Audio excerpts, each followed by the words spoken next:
Selamat datang kembali dalam channel Banjar dalam Papadahan. Hari ini ulun hendak menyampaikan sebuah papadahan dalam bahasa Banjar nang bunyinya bila maulah rumah turuti burung maulah sarangnya.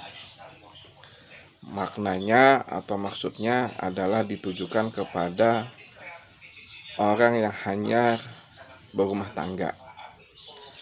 Dalam orang hanya berumah tangga, kalau hendak arti harfiahnya dulu kenyataannya, dalam berumah tangga bila hendak maulah rumah, jangan sekaligus langsung nang megah menuruti kayu orang yang sudah lawas kawin, jangan.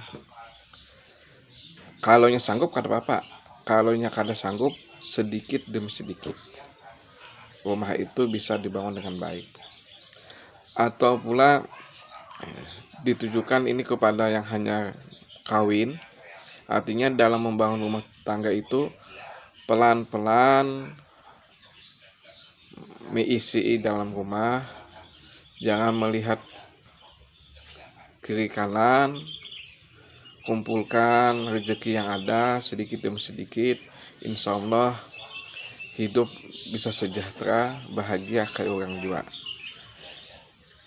Terima kasih, kita akan lanjutkan ke papadahan berikutnya.